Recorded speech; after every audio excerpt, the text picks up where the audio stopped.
And we're good to go. Okay, well, welcome everyone. Thank you again for returning back to our second session. Tonight's session is Together We Can Grow Rotary. So welcome to each and every one of you, all the president-elects, president nominees, assistant governors, and the district leadership. Thank you for being here again tonight. Special thanks to David Robinette, the behind-the-scenes IT support last week and also this week. So we appreciate him being on our Zoom call here to help us out. If you would take a few moments, we need to take attendance. So if you would go to your chat box and just type in your name, the club that you're with, and then the position that you're going to be holding this upcoming year. So if you're a president-elect, you can just put PE in. If you're a president nominee, you can just put PN. And if you're an assistant governor, you can just put AG. And then if you're in the district leadership line, you can put your position in as well. But this will allow us to take attendance and have it available for us, since we have to meet those in person that are absent on these sessions so that we can get them educated about their upcoming year. So we'll let you take a few seconds to do that. But as we're moving on, just remember again that we are District 6060 and we're Zone 31.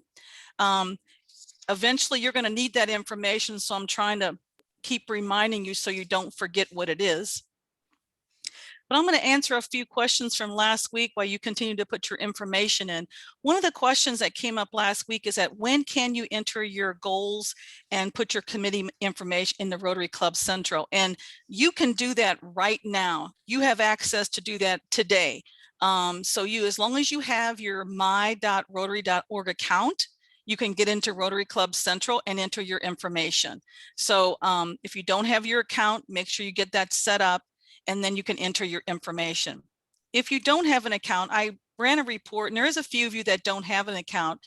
You're welcome to reach out to me, and I'd be happy to help you set up your account. Or if you want me to email you the directions, if you don't have them, that's fine too. Just let me know how you want to move forward with that, and we're happy to help you out, get that all set up so you can get your information in there. And also remember that on June 26th is going to be your installation.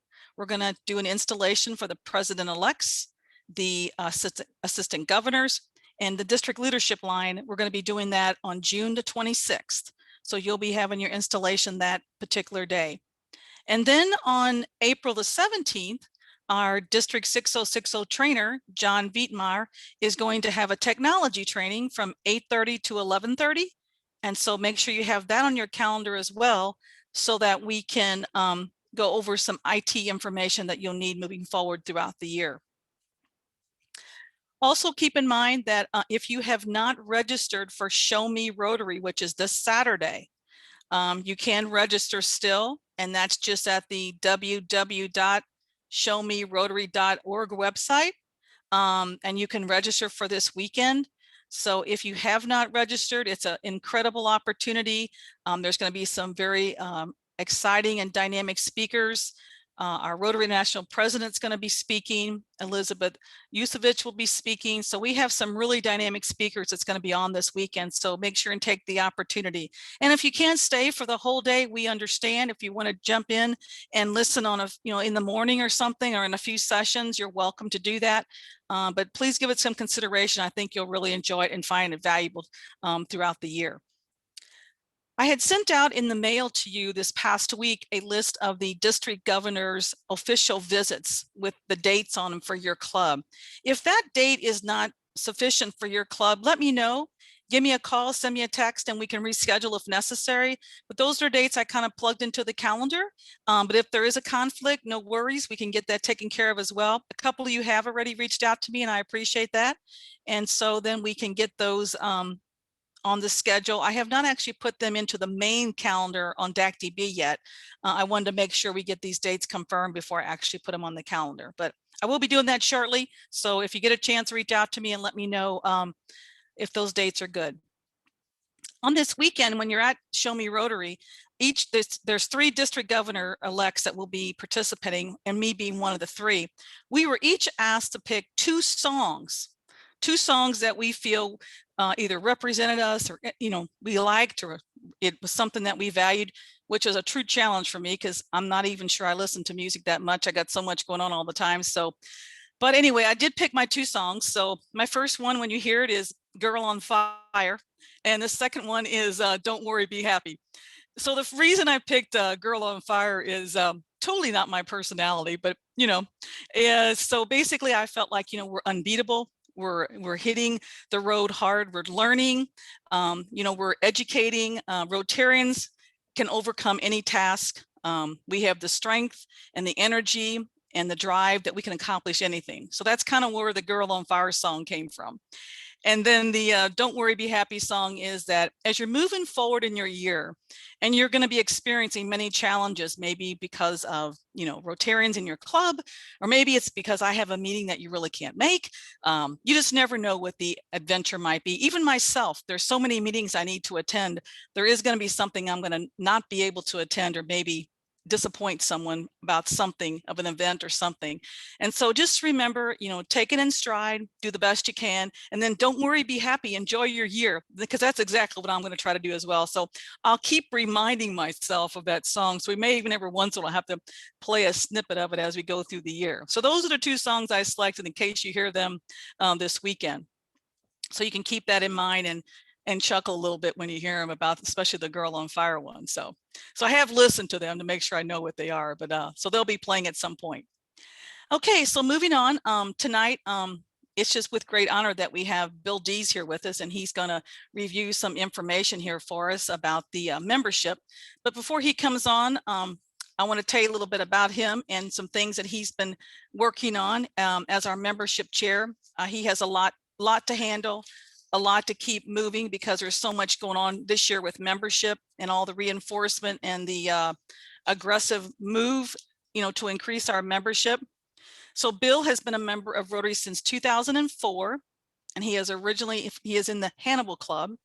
He's an active member. He's got many capacities over the past many years that he has participated in as a Rotarian.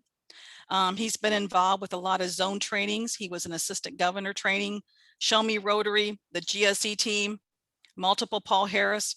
So as you can see, Bill is very dedicated to Rotary, just like each and every one of you are on this call. Most recently, Bill has taken this position as the membership chair. And so he has been working really hard, putting together some information to see how we can, grow Rotary and increase our membership, and try to engage those that are potentially considering leaving our Rotarian world. As I mentioned last week, typically the United States was more than about 75% of the Rotarians, where now the United States is about 25% of the population of the Rotarians. Because as you know, Rotary is around the world. And so the other countries, they are growing by leaps and bounds with membership. So it's a big role that someone needs to fill. And so we were very happy that that Bill Dees has accepted that position. And if he's ready and queued up here, we'll let him get on and talk about membership. And Bill, you will have to unmute yourself, sir. I think I am. You're good. Thank you. I appreciate the great introduction. I am, like many people on this call, pretty much dedicated to a lot of Rotary, especially those governors and PDGs. Their life is a roller coaster every day, I'm sure. So I appreciate Margie's efforts and those past Rotarians that have worked so hard. This evening, I'd like to really ask that I think we have about 20 or 25 PEs on to engage with me just for a little bit. We won't do a whole program of facilitation, but I want you to think a little bit about membership in your own clubs and how we can get that fired up a little bit. I'm going to ask a couple of things of those president-elects, and that the first thing is that you go to DACDB, and if you haven't been on DACDB, although I think most of you have been exposed to that, if not, send me an email and I'll walk you right through that. But on DACDB, it's your first opportunity. Ask someone to become your membership chair for your clubs. It's critical that the district and me in particular have a link to someone in your club besides you. This is the delegation side of becoming a president. If you do that, it will make your life a lot easier when you start to delegate some of the responsibilities. The second action, or my second ask, is that at some time, you can do it before your presidency, but immediately following, I would like to meet with each of your membership chairs. We do that by Zoom. I have a team of Zoomers, if you will, membership chair people that understand how to facilitate and talk with clubs. Not that we are telling you what to do. We walk you through a process, and we'll do a little bit of that here shortly, of just asking questions so that you determine what your club membership needs are and how you want to approach that. With that, David, if you can fire up Anytown, we'll take a quick commercial break here. Many of us have seen this, but it is such a great spot that I think it's worth looking at again. As Rotary, we often ask ourselves, how do we grow? Personally, professionally, and organizationally? The answer is simple. To grow Rotary, we need more Rotary clubs. Let's use Anytown as an example.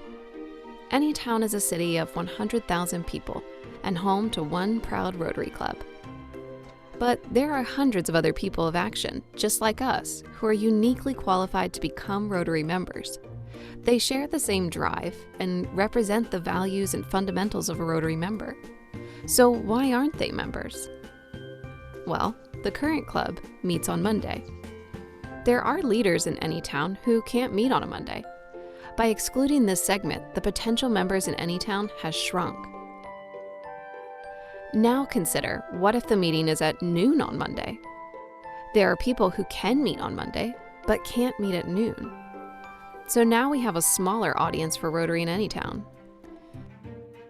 Of the remaining group, some aren't interested in a club with a sit-down lunch and speakers. They are passionate about service, but aren't interested in a traditional club experience. And that is okay. The Rotary Club of Anytown isn't doing anything wrong. It just doesn't appeal to particular segments of the community. And if we're going to thrive for years to come, we must adapt and embrace change. In Anytown, we have an opportunity to expand because potential members are everywhere. More than half of the eligible people are prospective Rotary members, waiting to make a bigger impact in their community. But what Rotary Club exists for them? If Anytown creates new clubs at new times and new places, the hidden potential for Rotary will be revealed. As people of action, we must broaden our reach and provide opportunities to all leaders in the community. Together, all of us can grow Rotary.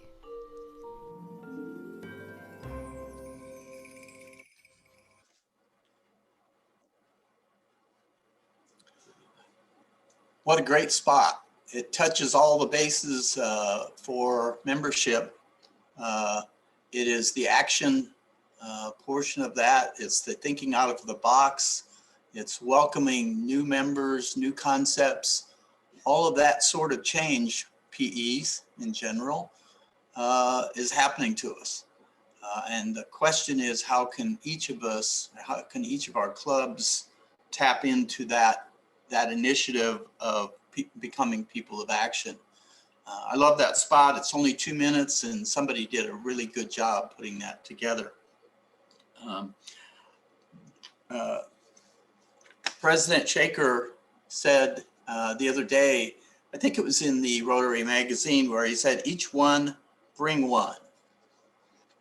Imagine that if each one of us brought one new person into Rotary in our district, we would add 1,000 people very quickly. That being said, I've got to put a shout out to Linda Pubauer, past district governor, who has spearheaded and started a new Rotary Club down in the Cape area.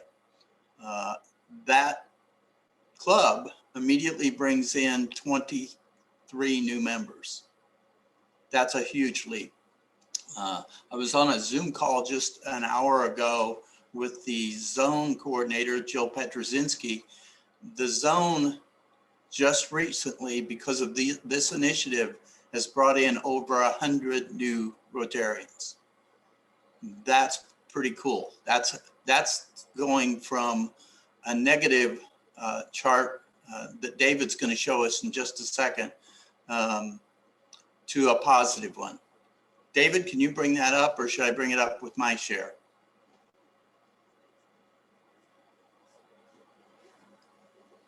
It is that. Thank you. I want you to take a look at this for just a minute. The graphic pretty much tells the story from 2011 through 2020. This has been our trend. Very concerning. It's actually been a trend across this country. However, I'm an optimist, and as of just the last couple of months, we think this number or this trend is bottomed out.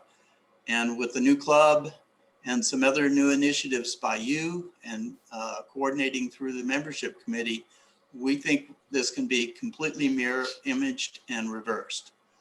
We've started it, and it can be done.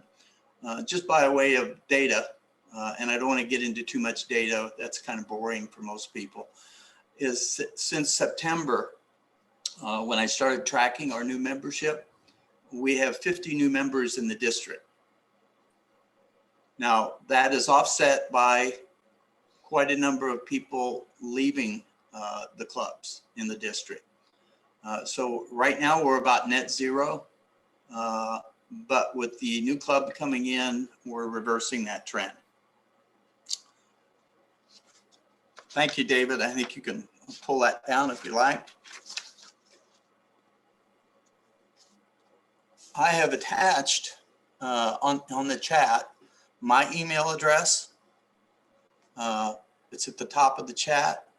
Please email me or contact me if you need to, or if you need the file that I attached. It is a file called Get Ready. And so everything that I'm going to talk about over the next few minutes is in that file for your use. Basically, I created a Cliff Notes from the Rotary Learning Center, which each new membership chair in your clubs should go through. There are 8 15-minute segments there.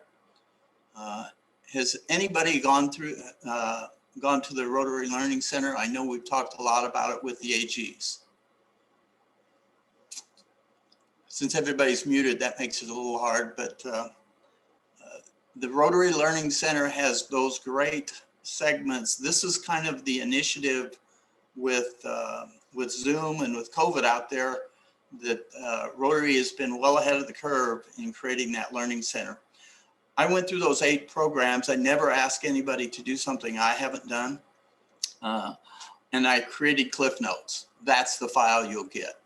So I'm encouraging the PEs especially to take a look at that. It's only 5 or 6 pages. If you look at it, then you'll know what you're asking your membership chair in your club to do. It's basically a learning exercise.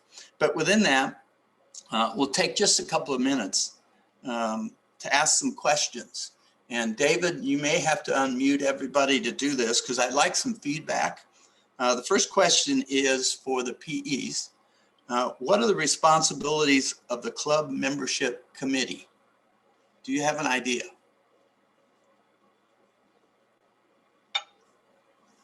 Don't be shy, jump in there.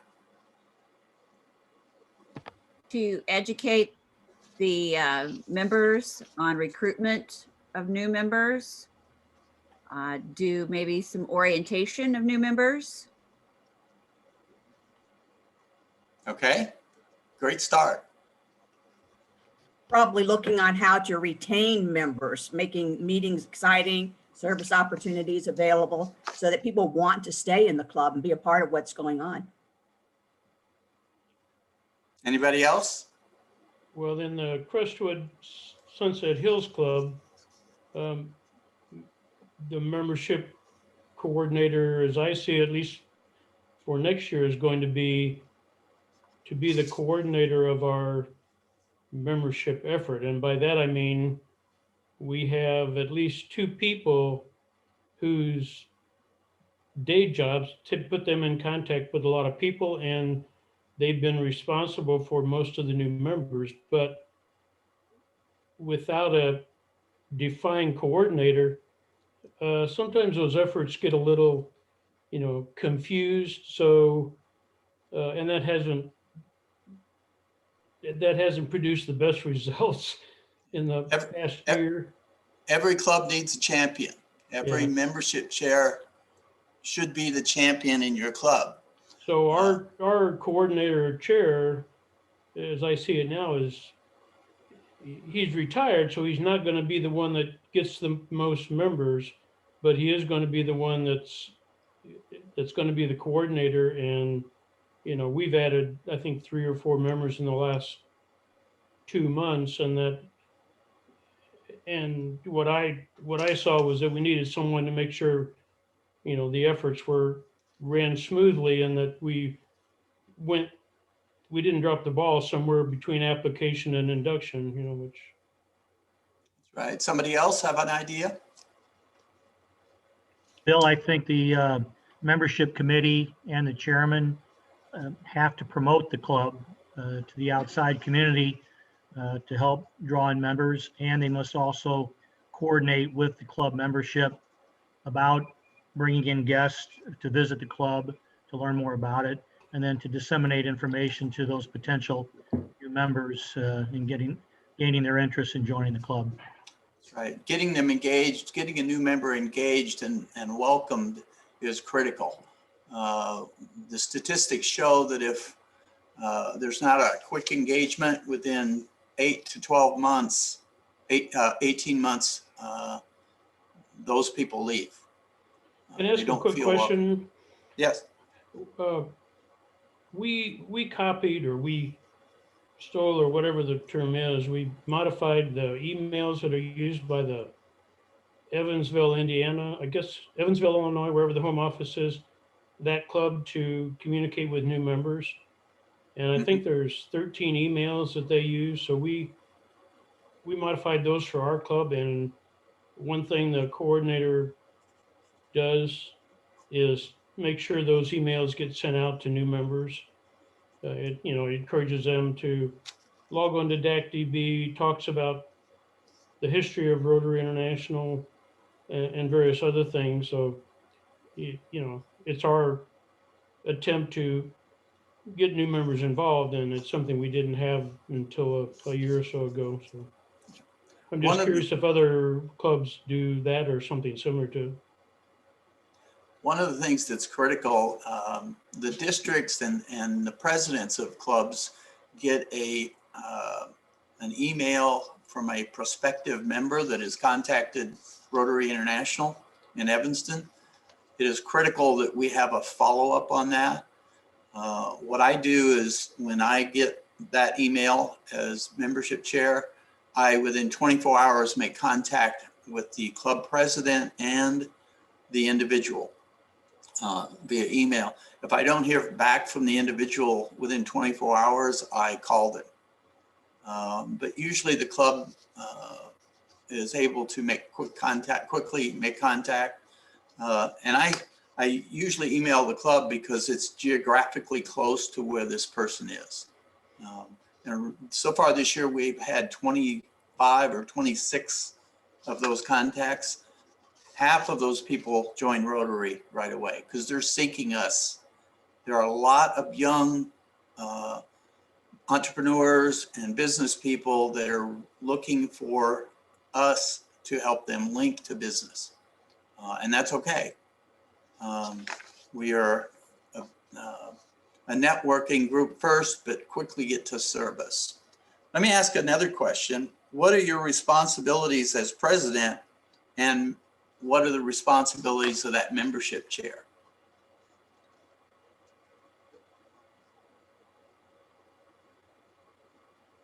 We're looking for action.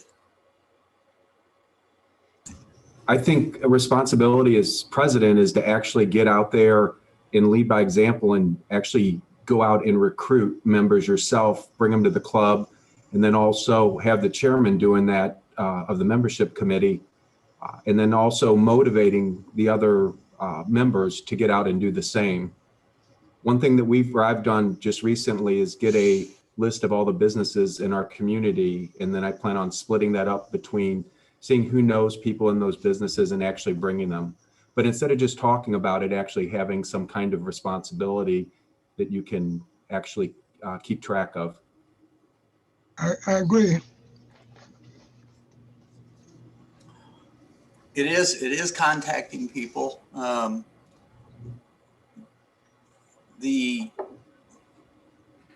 president and your membership chair may need to start thinking a little bit out of the norm. By that I mean we're talking about satellite clubs and cause-based clubs.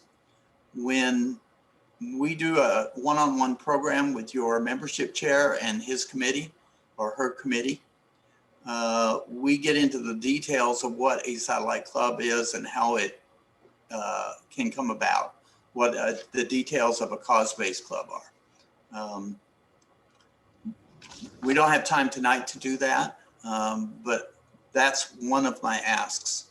I spend about 30 minutes talking about those, and that usually sends the club into a very detailed conversation.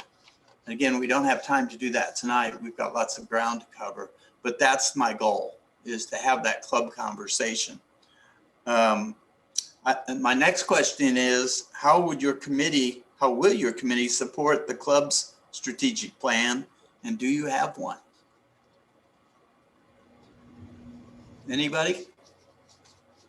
Well, Bill, speaking for the St. Charles Noonday Rotary Club, we do not at this point have a strategic plan, but obviously within the next 2 months, our new board or incoming board, especially with the membership committee, will be putting together a list of goals and obviously the plan to achieve those goals.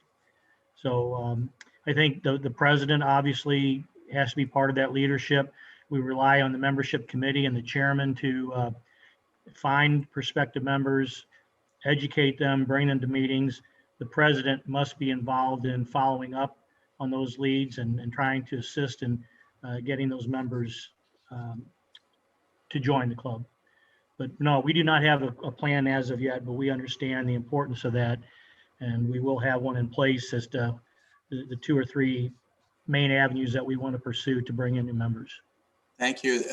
The Rotary Learning Center, again, the Rotary website has a guide to help clubs do their own strategic plan. We also have a few people on this call that have done those for Rotary, but also professionally. Julie Lebrance is on here. I know she's done quite a number of those, and I would pick on her to ask for assistance. She's done an excellent job in several clubs. The Rotary Learning Center, as you can tell by my comments, is the place to go. It can really help.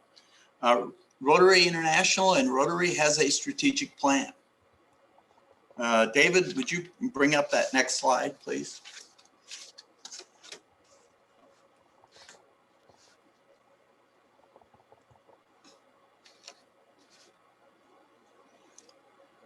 I stole this from the Rotary magazine.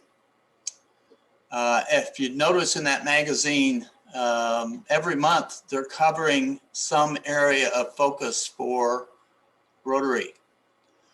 And the 4 items in particular, and there are details on the Rotary website. If you look at the bottom, it says rotary.org/action plan. It is a 3-page document that hits each of these topics to increase our impact. Basically, Rotary is seeking new ways to translate our expertise into making a difference within our local communities. You're the leaders that are going to be able to do that. Create that strategic plan, that membership plan to make that impact happen. Get excited about it. Expand our reach is to create opportunities that will allow people to share our drive to do the same and build connections within our local communities. The enhanced participant engagement is to grow the growth of Rotary of our participants as individuals.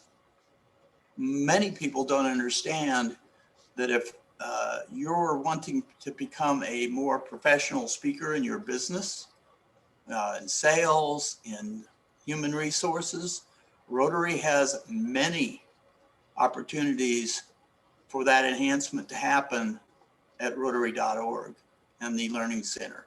That is a terrific sales technique if we're selling the idea of Rotary to young professionals. They don't know they're going to get that virtually for free. I was once asked in an interview at Rotary when I was becoming an AG why I wanted that additional training.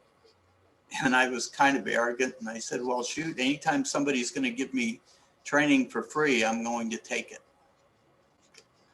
The last one, number 4, is increase our ability to adapt. Well, we've all adapted a lot this year, haven't we? It's been a challenging year. A year ago, I didn't know what Zoom was, but we figured it out. But we need to stay ahead of change. And Rotary has a plan for it at the international level. These 4 items were promulgated a year ago, July. This is before the COVID hit. So Rotary's been forward looking. Okay, David, could we put the poll up? I'd like to ask a couple of questions, if I can, just to get your input to see what you're thinking. First question, does your club have a membership chairman listed in DAC-DB? We'll take a couple minutes just to answer that. And then David will report.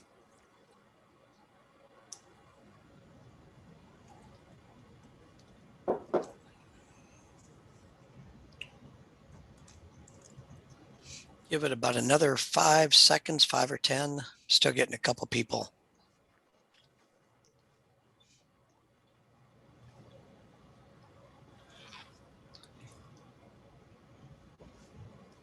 All right, I'm going to hold it there. And I've shared the results with you. 51% say yes. 22, 8 clubs say no, and 10 of them are not sure at this point. Okay, that tells a story a little bit about where we are. 51% is a good number if you're a baseball player, but we want better than that. So my challenge to each of you PEs is to immediately get with your president, your current president, and see if that can happen. Secret is, and I am the club secretary here in Hannibal, have been for about 4 years. The secretary is usually the one, the person that inputs that sort of data, especially for the coming year. Get with your president and your secretary and see if you can get that done. Second question. Do you read the Rotary magazine?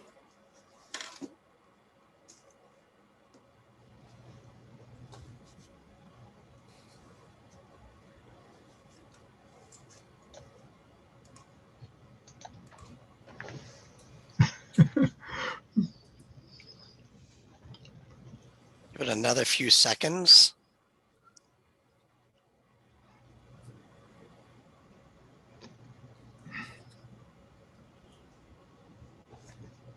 So Bill, who does your promo items? I'm sorry? Who does your promo items? I do. Oh, we have a guy for that. That's good. All right. So There are your results, Bill. Okay, a quick glance, 44%.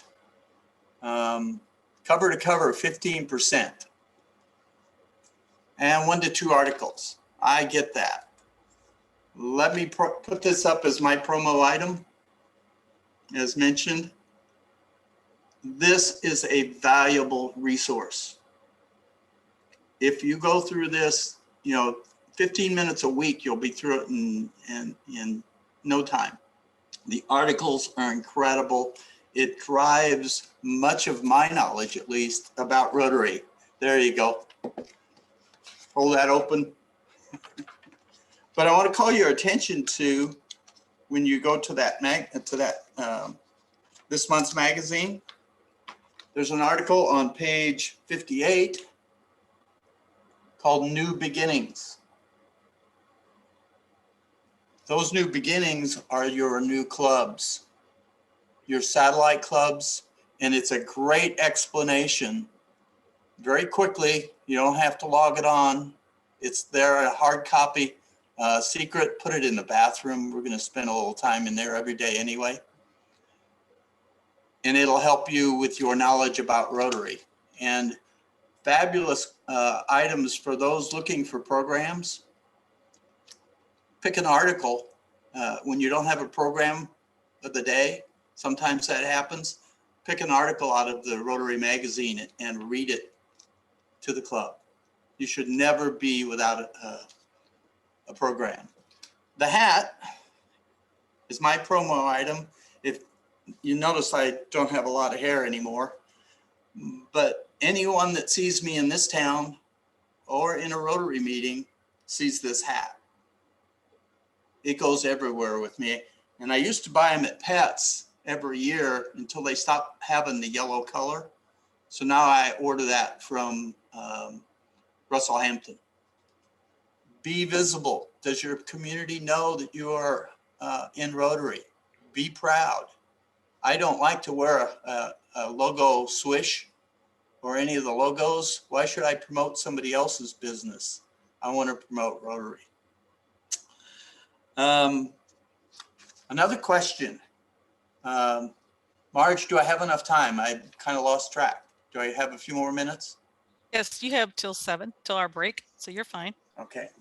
Another question. How can the club membership committee attract new members? Any ideas? Everybody has an individual club, and individually it's different. Well, one way that Crestwood has gotten new members is through our Feed the Knowledge program. Every 6 weeks, we have a packing event. One of our partners is Cardinal Care. So that's helped us with a little more leverage in the community. We've done a better job of promoting it on Facebook and sharing it among, encouraging members to share that event. We have interactors that participate. We have some people that have just heard about it through our sharing on Facebook, and they've showed up to help us pack. So I think that's been the source of at least 2 members that I can think of offhand. It is being visible out there. Does your community know you exist? Hey, Bill. One of the things our club started probably a year and a half ago, we had some little business cards made up, Rotary, Noonday Rotary Club of St. Charles, and it was basically a free lunch card. So we meet every Thursday at lunch, and as people run into people, if they have these cards on them, we encourage them to carry them with them. Then they can provide a card to a prospective member, throw their name on there, and they just can show up at one of our Rotary meetings and get a free lunch and get to see what the club's about. And it was I think having a little bit of success until COVID hit, and then we weren't meeting for lunches anymore. So now that we're starting to meet again, we hope to pick that back up. And I think that would be a nice way to generate traffic into your club from outsiders. Great comment. One of the things when I read President Shaker's comment about each one bring one is to create that card with the Rotary logo on it and have your members, each member have some of those. Somebody else with a comment?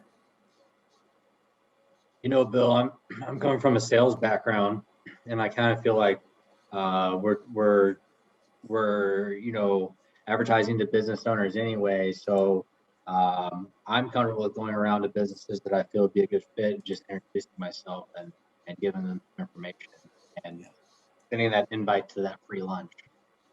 When I did that for a couple of years, I was an engineering representative of an engineering firm doing marketing.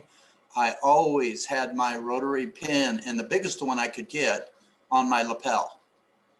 And it is amazing how many doors that opens, including from fellow Rotarians. They go, oh yeah, you're in Rotary too.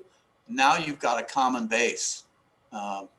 It really is fun to see that happen, especially if you go to an international conference, one of the Rotary conferences. You find the geography of this organization is worldwide.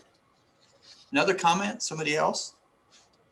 Bill, this is Jack Windish from the St. Louis Rotary Club. We've had some events like doing charity golf tournaments and trivia nights, and you know, a few others. We have a bowling league and we have a golf league, and you know, we bring people out to these events. We invite them out, and they can participate as well. And we find we get a lot of mileage out of that, because once they see the people that are in Rotary, especially in our golf tournaments, and they sit there and have lunch, and we have dinner afterwards, and we have some silent auction items and things like that. And they mingle and they get to meet some of the other people in the club. And the feedback we've gotten is that you got some really nice people in this club, and we're very impressed with it. And then we invite them out to lunch, and pretty soon we can get these guys involved because they want to hang around with these, you know, like-minded people. And I think that works really well. You know, trying to go out and recruit people, it's, you know, I'm in the insurance business. I used to cold call people, and it's really not effective. You know, you have to network and you have to get to know people and have friends introduce you to people and things like that. And, you know, we found this is pretty effective. Invite people out to these things, let them get to know the other people in Rotary and see what kind of people they are. And those are the kind of people I want to gravitate toward. So it's been pretty good for us. You hit on the key word. It's called invite. Recruiting really is, you know, we're not in the military. Everyone's going to lunch or dinner or breakfast, coffee. In an invitation, it is really all about the ask. And again, that's a whole program. When I talk with individual clubs, we spend 20 or 30 minutes really digging into how that could be effective for each of your clubs. The key here is responsibility at the club level. It's that champion. And once each club has a champion, now we've started a network of district level people, but also club level people that can help. And you brainstorm through this. It really gets to be a lot of fun. I enjoy the 2 30-minute sessions I do with each club. I had a club, and I'll brag on them, Sue, Cottleville, you know, 4 or 5 people got together on a patio and shared an adult beverage last fall when it was still nice, and they could social distance, and they came together and created a plan. And all I had to do was show up with Zoom. It really is the clubs that pull this together.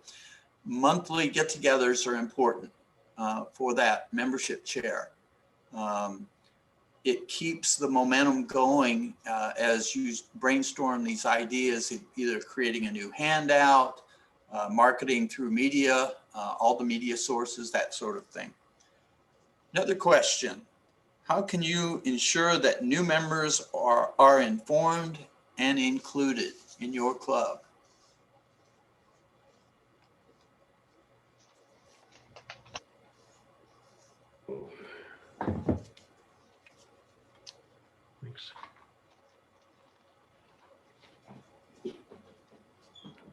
Hey, Bill, Yeah, I would offer to the rest of the group here something we're going to put into effect, that once new members or prospective members are brought in to review the club, then a group of the membership committee and other people will be almost like an ambassadors club or a welcoming committee.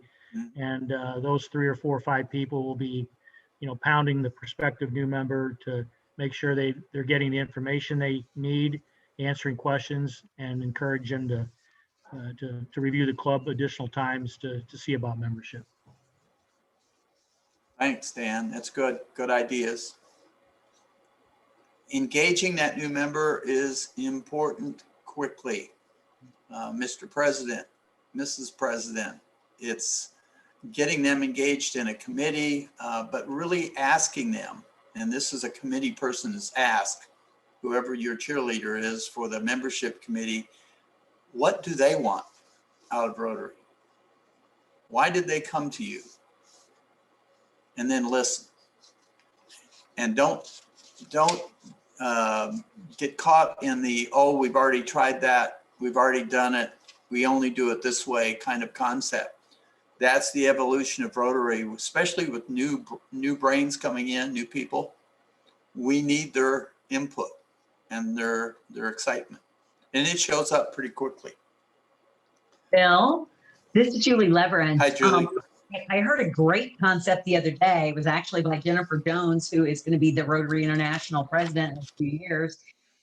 She elevated the concept of mentoring as a means of engagement, but she had a different spin on it. Her intention was to say mentors, because there's such a mutual learning opportunity. But if you can organize something like that and pair people together, so that there's always that buddy system, if you will. But mentoring is about not hierarchy, but mutual positive influence of each other. And there are a lot of new Rotarians, and there are a lot of wise Rotarians who could learn from each other if clubs structured that. But what a great way to retain and engage and invite input, and all kinds of good things could come from that. So, Thank you, Julie. Great idea.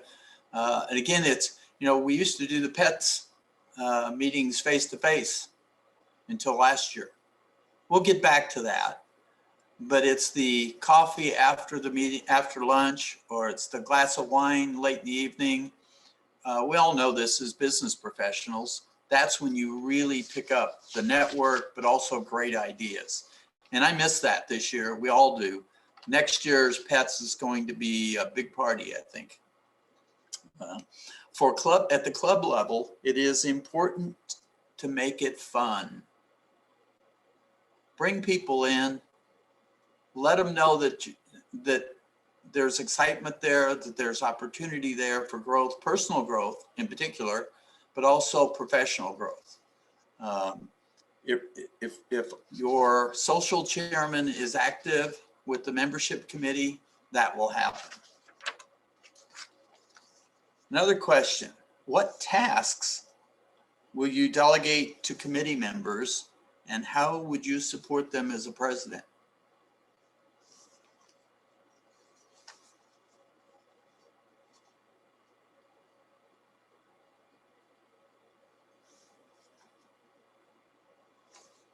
Your first task, let me throw something out there for you to think about, is to select that passionate champion for your membership chair, as well as your other chairs in your club.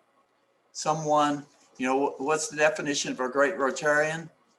Somebody you can delegate something to and then not worry about it getting done. You don't have to check on it. It gets done. If you're a president and you get that happening with your team, as Margie has done, then things move forward pretty quickly towards you achieving your goals and that membership committee goals. Any comments?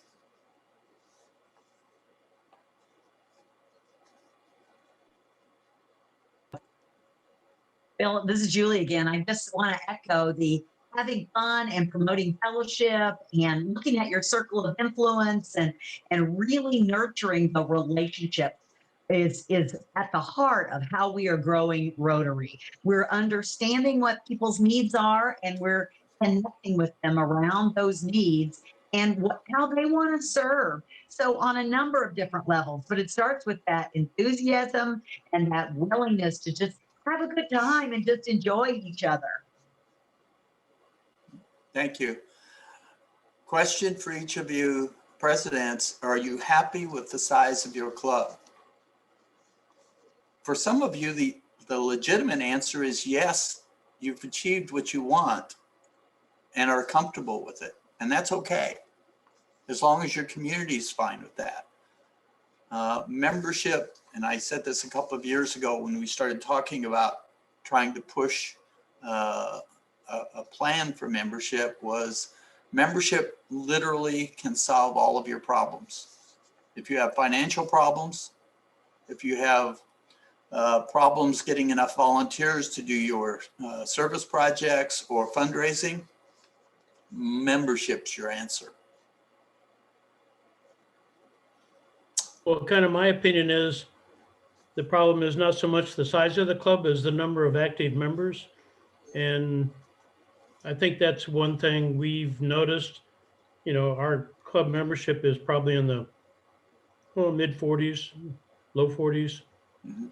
But particularly with COVID, when we've gone to, no longer in-person meetings, a lot of our events, we don't have as much attendance, and it's because some people are understandably concerned about participating in an in-person event. But I think even before that, we had members, longtime members in some cases that, they would come to the meeting, maybe they ate lunch, maybe they didn't, but they really weren't that active in club activities. So I think that's one of the challenges, finding some sort of meeting or activity that they're willing and able to join in with. So, and some of that is off hours. There are many clubs that are having social activities on Friday night, Saturday morning. There are a lot of moms that are in Rotary, young mothers. Saturday morning at 10 o'clock may be better than a standard lunch meeting or breakfast meeting. It's meeting your membership where they are. So let me wrap this up with a reminder. I'm asking for each of our PEs to create a membership team and link with the district through my email or through the website at DACDB, and ask your membership team to Zoom with us for 2 30-minute sessions where we could talk about attraction, engagement strategies, as well as satellite and cause-based clubs. Believe me, those aren't painful sessions. They go pretty quickly. Finally, each of us is busy, very busy. But if we plan and share the tasks, much will be accomplished during this year. Margie's leading the charge. Please, each one, bring one to your Rotary Club meeting. Thanks for your time. Thanks, Bill. We really appreciate your message, and it's a lot to grow Rotary. We need each one of you to participate to make that happen. So my job is to keep you engaged as president-elect. So I hope I'm attempting that at the beginning here, trying to get you engaged and get you informed and make sure you have all the materials and resources that you need to have a successful year. So I'm trying to feed you with as much information as possible here, and I'll continue to do that throughout the year, but I want to make sure you have as much information as possible to make things smooth and have a nice year and have things prepared for your membership. As he was talking about speakers, remember last week I mentioned to you about the site that has all these speakers on it. It was called www.rizones with an S 30-31.org. And then once you get there, you go to events, and then you go to zone webinars. And that's where one of our RI directors, Floyd Lancia, since last March had been having these meetings, and he's been doing a conversation with a particular individual, and they're all different individuals, shelter box, past RI presidents. It's just a wealth of knowledge there with all sorts of speakers, and they're about 20 to 24 minutes, 25 minutes long. You can certainly use them for your club's presentations if you happen to not have a speaker. So that would be a good opportunity for you to use that website if you need a speaker. Of course, keep in mind, we do have a couple of open positions for assistant governors if anybody knows anybody. And the requirement is that you are a past president. So we do have those positions, a couple of those coming open if you happen to know of anyone, as well as we have a position, actually 2 on the Show Me Rotary Council as well. And then if you really feel energized, we have the position of district governor nominee designee. That's available as well. If you, after you're president, of course, you become eligible. So it's something to think about. It's a couple of years down the road, but you never know. You never say never. So it's just something to keep in mind as you're moving forward through your Rotary year. And as he was talking about, as Bill was talking about those priorities, I actually put that on my business card, on the back of my business card. So the action plan, so that we were reminded consistently this year. So as you get the business card in the mail, which I'm sure you'll get a number of those before the year is over. So hopefully it'll be a good reminder for you of how you can actually remember the action plan. But that website, let me put it here in the chat. You're asking for it, so give me a second here. I'm not the fastest typer. So it's www. I've got it. I've got it, Thank you. Margie. Thank you very much, John, or David. I'm sorry. Thank you. So anyway, it's a great way for you to locate speakers there on that website. So thanks for putting it in there for me. So what we're going to do is, if you have not yet, remember, if you've not registered for Show Me Rotary, you can go ahead and do that, because we're going to take a 5-minute break and just go to www.showmerotary.org if you would like to register. And if you can't stay the whole day, we understand. If you can stay a portion of it, that's fine too. So you can do that if you have time here on the break for a few minutes. So it's almost 7 o'clock. So we'll be right back at 7:05 to finish out the evening. And I so appreciate you being here, just from the bottom of my heart. Thank you so much. I know you have many other things going on besides coming tonight here for this training. So it's so wonderful that you're involved, and I can see your interest, and you seem like you're really wanting to do well for your club. So I just really appreciate you all, each and every one of you, being here tonight. So we'll see you back just in about 5 minutes.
Jill, I see you're back.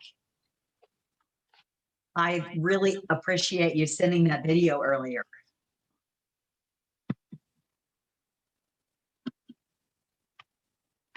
Hi, Julie. I thought it would be helpful. What a great job Mike Elam did in recording that history and helping us to appreciate how the campaign was actually orchestrated. That was great. Mm-hmm. And you found the video. That was impressive. Yeah, I have paperwork that goes with it somewhere that lists everything out, but I don't know where that is. Somewhere, right? Yeah. So Valerie, what you talking about? Anderson, not Sorensen. Sorry. Talking about the weather in Kansas City, because who doesn't want to know about that, right? I know. Is it raining over there? Oh, so pouring. It's super pouring. So it's been raining here too. The really great news is that the fertilizer man came and sprayed grass seed and all that. Well, he threw it all in our flower beds and everywhere. So all this rain is going to be awesome for all the grass. Yeah, maybe it'll just wash it away. Oh, bless your heart, Jill. I have no, well, out of the flower beds. If you were a good Rotarian and really did service above self, you would drive over here and help me pluck it out. Yeah, right. Jerry Nolan would. I know he would. Is fertilizer bad for your flowers? Background back there? It's bad when you've got grass. Oh, okay. Hey, Jerry. Hey, Valerie, it's Linda. Hi, Linda. How are you? Gosh, it's like a family reunion. Yes, it sure is. But Jerry was going for brownie points. True. Uh-huh. And I wore my shirt. Oh, good thinking. Oh. Yeah. Well, it kind of goes with public image also. Is that what you're cheering, Jill? It is. Outstanding. We should put you in charge of marketing for Ryla. Ha. I don't know about that. Julie, the timer for the 5 minutes went off. So it is, okay. Margie, it is your call. Okay, well, thanks and welcome everyone back.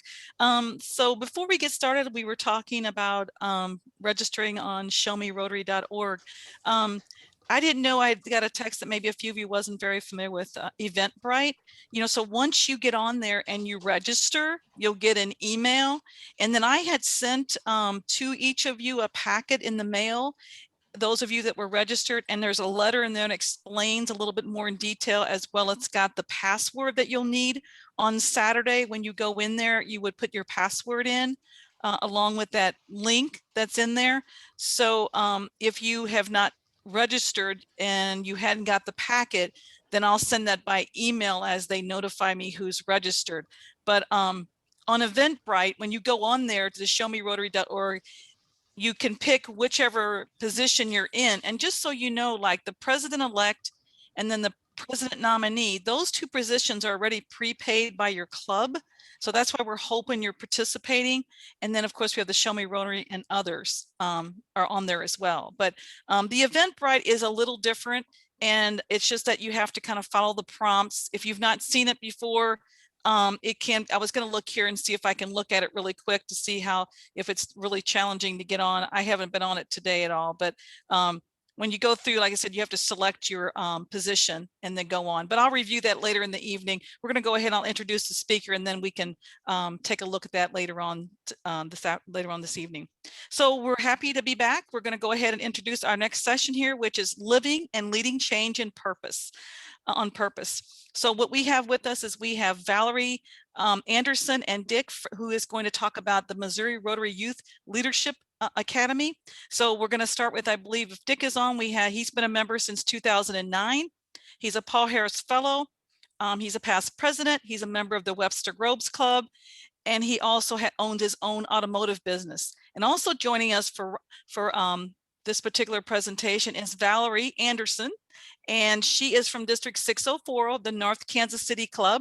She has been a Rotarian for 18 years, and she actually helped create and develop the multi-district RILA program for Missouri 18 years ago. and she has been the director for the past 13 years. She's held many Rotary positions, including 4 international ORAC committee positions, and she's currently serving as her incoming president for her club a second time. She's a professional photographer, and so I'll go ahead and let Valerie take over. Welcome, Valerie. Glad to have you. Well, thanks for having me. And even though I'm friends with Dick, don't hold that against me. Dick, would you like to say anything, or would you like me to move forward? Okay. So I am Valerie Anderson. There's actually 2 of us that direct. My co-director, his name is Rich Linden, and he is tied up with work tonight. And so he wasn't able to make it, but we have a video. I'm going to show you a video, and he is the personality in the video. And when I say personality in the video, I'm saying personality in the video, but he is the curriculum director. I am actually the executive director. So administratively, any Rotary club or Rotarians that have any kind of question about the program or anything like that, you would work directly with me. So I'm glad you can see my face. I just have a couple of things that I wanted to hit home. You can always go to our website, MissouriRILA.com. I hope everything that you need right out of the gate is there to help you be successful. There's a lot of moving parts. We have 3 districts, 60-40, 60-60, 60-80.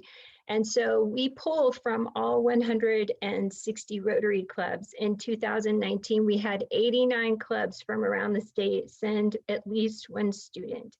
We have 2 sessions, and our really terrific, amazing news is that we are holding 2 sessions this summer in person. And we've opened up our registration in the last week, and in 7 days, we've had 19 students that have been registered and 21 RSVPs.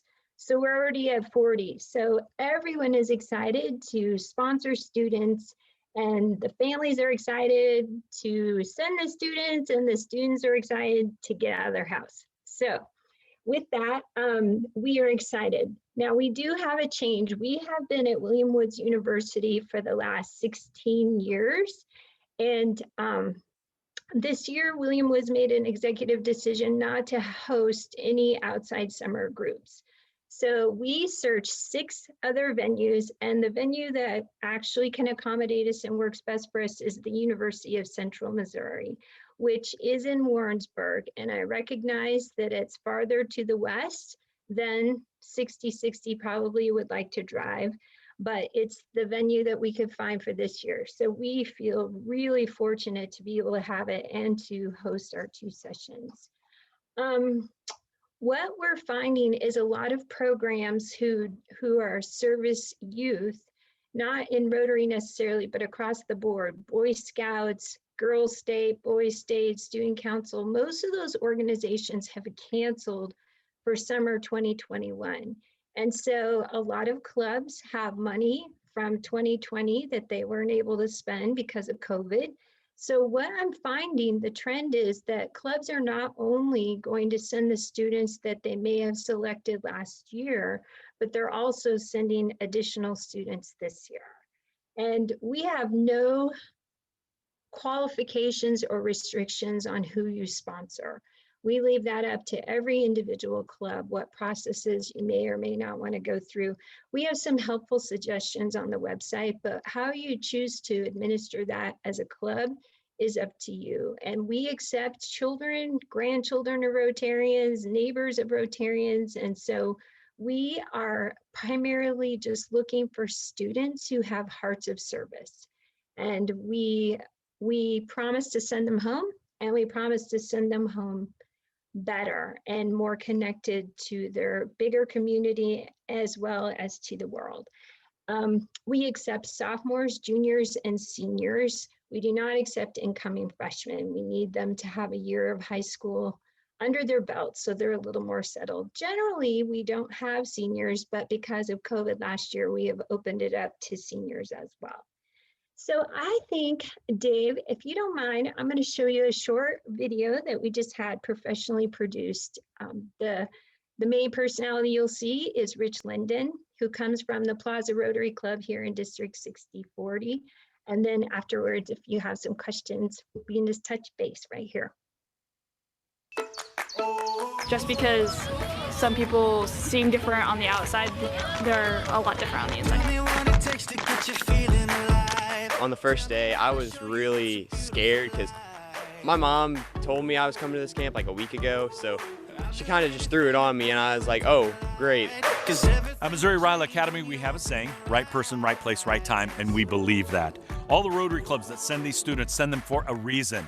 If we can get the students to buy in on the fact that they have a purpose, they have passion, and they have talents, they're here for a reason. Right place, right people, right time. And that really resonated with me. Do you know your neighbor? Missouri Ryla Academy, we consider it to be like a table, one big table where everyone's welcome and everyone's equal, and we can put all our stuff on this table to make the world a better place. And a strong table has 4 legs, and the same with Missouri Ryla Academy. We have the first leg is our Rotarians. We have the most amazing Rotarian counselors that come volunteer their time to be at Ryla. In fact, we have 7 past district governors that have been to Ryla as counselors. One thing about it that teaches about life is that, to overcome obstacles, to be, a team player, to communicate in order to get tasks accomplished. So each year I just look forward to coming back and, enhancing who I am and watching these kids go from open-minded to I know what I'm going to do and I'm going to change the world and I have the power. The second leg is our school counselors. We do something unique. We hire school counselors to do the heavy lifting at Ryla. Their main job is to take care of your mental health and emotional health, not only of our participants, but of the staff as well, and they are incredible. And we've had 5 school counselors that have been to Ryla that also served as president of the Missouri School Counselors Association. That's heavy hitters. It really refuels me as a teacher to come here and work with a group of students that dedicates their life to service above self. And while we all have our own stories and we fight our own battles, it's nice to see these kids unified towards a common goal. I believe that everyone has a voice. Since I'm a senior, what I'm going to take back is bring those freshmen up to have more confidence in themselves and be more outgoing, because freshman year is how you build yourself for the rest of high school. You've been chasing a ghost. You gotta change your mind if you're gonna let go. No matter how you feel, nothing's holding you up. The third leg of Ryla is technology. We're using technology like never before. We encourage all of the students, as soon as they come into Ryla, to use their phones, their laptops, their tablets, any piece of technology. We want them to use it through the whole entire academy. The fourth leg of Ryla is my favorite leg. It's the participants themselves, the students. They make it all worthwhile. See, at Missouri Ryla Academy, we consider them partners. They're not kids. We don't have to bang a bunch of rules down their throats. Yes, we have guidelines and rules for their safety, of course, but we immediately embrace them as partners. We want to show them all the resources that they can use to make a difference in the world, and they do it. That's the Missouri Ryla Academy difference. Servant, leadership, elevated. They recognized on their own that this is not about just Ryla. They immediately recognized that. I think that Rich did a great job of explaining that and translating it to everyday life. And I think that that was key. We actually never really got frustrated. It was really weird. We would get flustered, I guess, but even when we couldn't finish a task, we were never upset. We were just like, darn, I guess we're gonna do it again. I have just learned really that we can all work together and that the Rotary Club is someone I can look to.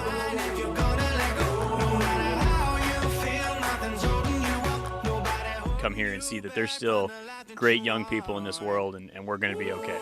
The big difference with Missouri Ryla Academy is return on investment.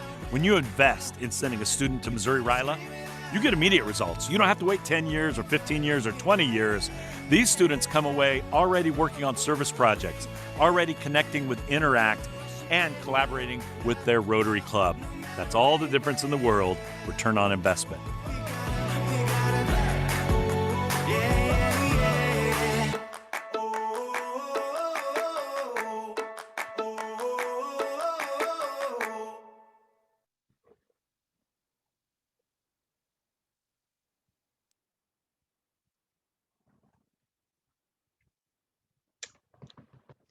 So does anyone have any questions? What's the actual cost to send someone to RILA? That's a great question.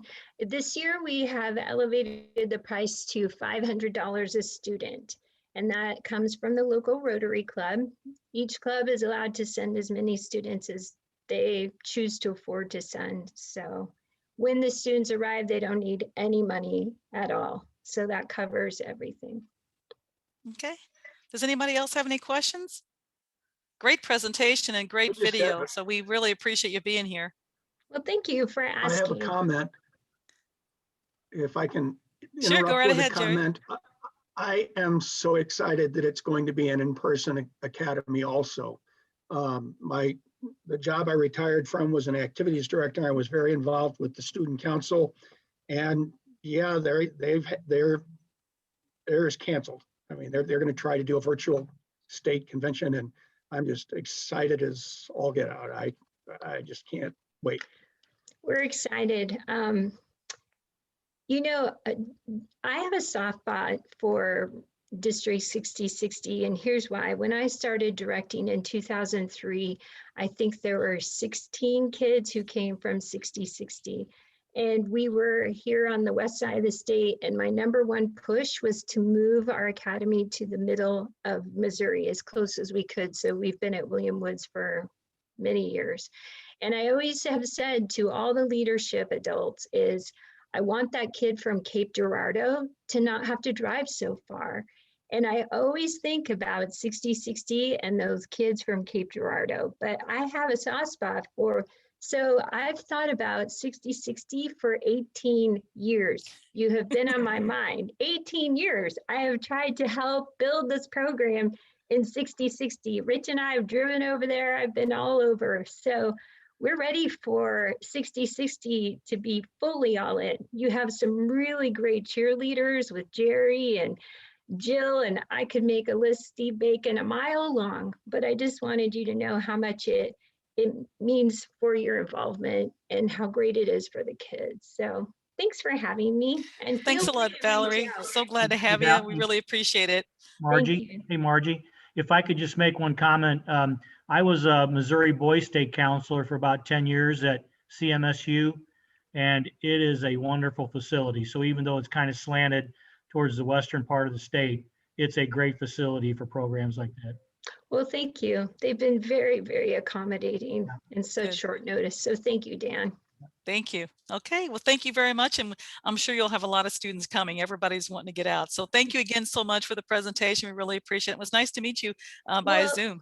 And if you guys need anything, just let me know. Absolutely. Thank you very much.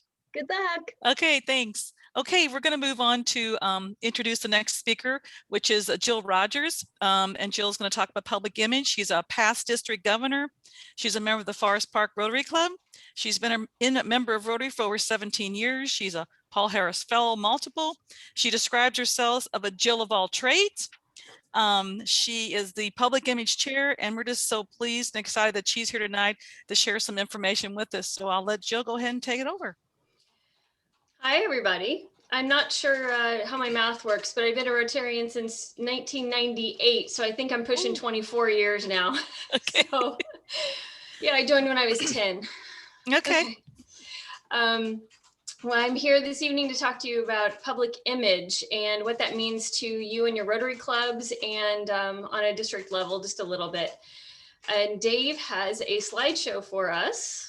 So let me get everything resituated once he, just like you, resituate. I've got my notes and I'm going to make sure that I get through them as quickly as possible. So hi, everybody. It's nice to be here with you all. And I am encouraged to see all of the president-elects and have exciting, I'm looking forward to all the exciting times you're going to have as presidents of your Rotary Club. And we're making the best of it this year. And actually, you guys don't have to drive back and forth to Jeff City. So this is a pretty good deal. I can tell you how many years I did that. Oh my gosh. So let's see, we're going to start with, you know who I am, what I have put on the first screen as a welcome to the Public Image Starter Kit. This by no means will include everything that you will need to know about public image, but it's just going to taste a little bit of different avenues or different parts of what public image means to you and your Rotary Club.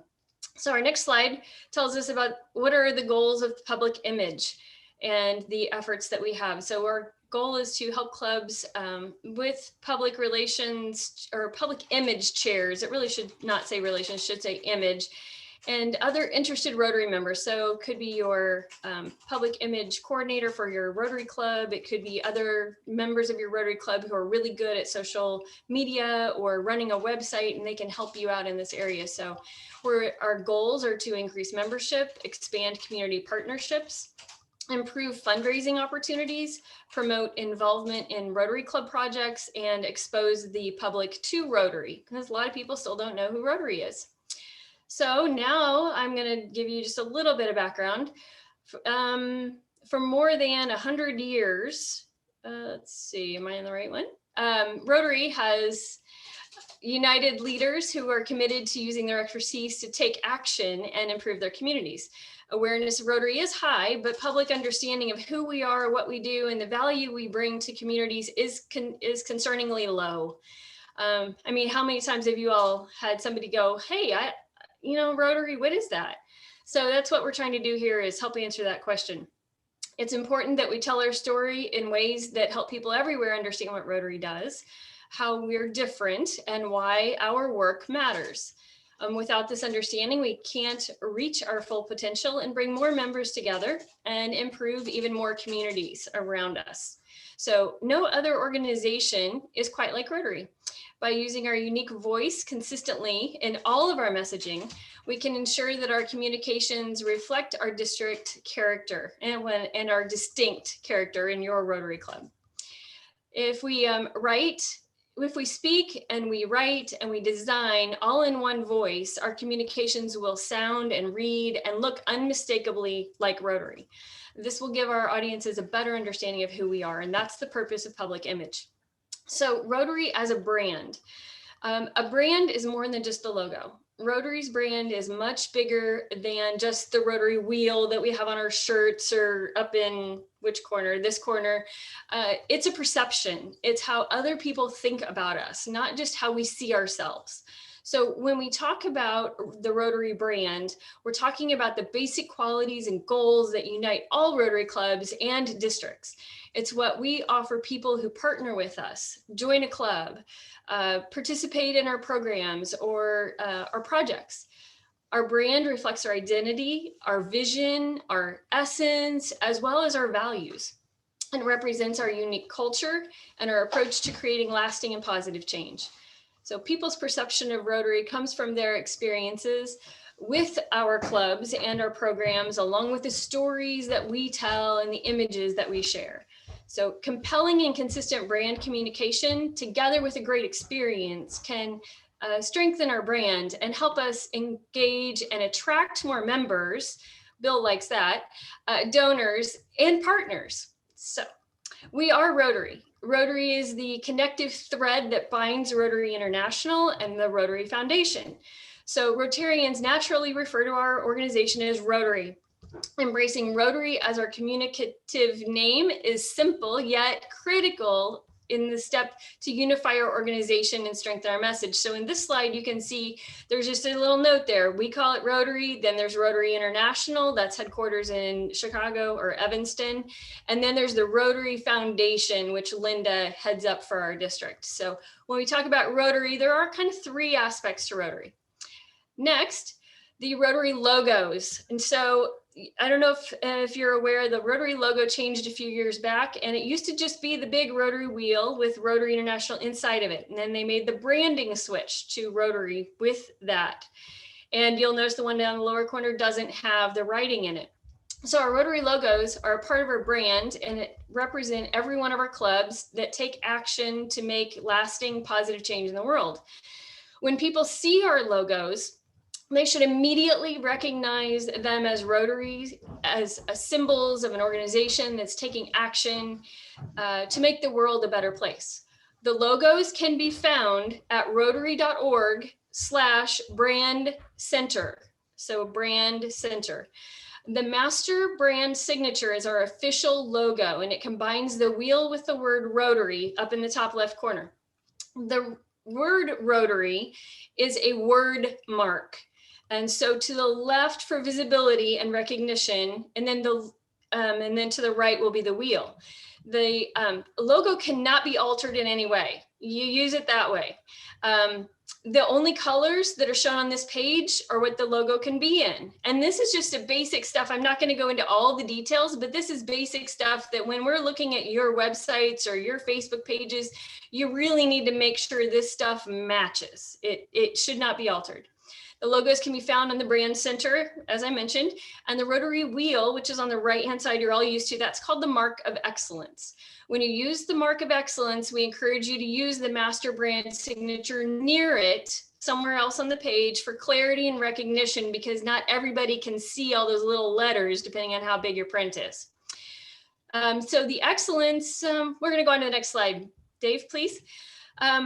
This one, I want to be sure you're aware of the system that you can use, that Rotary has provided us with a special signature system that allows you to identify your Rotary Club and all of your communication materials. And it's really easy to make this special just for your club. And again, you go to rotary.org//brand center. The Rotary Club signature comprises the master brand signature plus your club name. And the signature system should be used instead of the master brand signature on a club level communications. You use the name on your charter or just the name your club is known by in your community to make your own logo. And then you download it and you can use it on all of your communications. Next, we have some examples of what not to do and the appropriate use. So there are so many examples of the no-nos to be found. Please just don't be one of them. Just don't do it. Feel free to ask me if you have any questions about, hey, can we put this inside of a tire or make it a bicycle? Yeah, probably not. That's one of those no-nos, and it's on a different slide, but this is just a quick example of you can't cut off the logo in the corner. It's got to be whole and it has to be certain colors. So just know that there are rules associated with how to use the Rotary logo. Next, we have up the color palette, which I find this awesome that Rotary provides us with a style guide, which includes all of the appropriate color palettes by number, depending on the color system that you're using. So don't try and guess and match those colors. The numbers make it really easy for you to get the right color, whether you're using a Microsoft product, an Adobe software, Canva, or any of the other types of online systems you might be using. So have you all seen the district conference flyer? It's down here, the purple thing in the left-hand side. Has anybody, shake your hands, raise your hands, whatever. Hopefully you have seen it either on Facebook or some other places. And you might think, oh my gosh, that's a crazy color, but not so much. It's approved by RI and it's in the color palette. You see it off to the right-hand side. So those are approved Rotary colors. So we all get those colors, except for on the next slide, we're going to see what we did make our own choice here. So have you all received the mailer for the district conference week coming up? And everybody got that one? I hope so.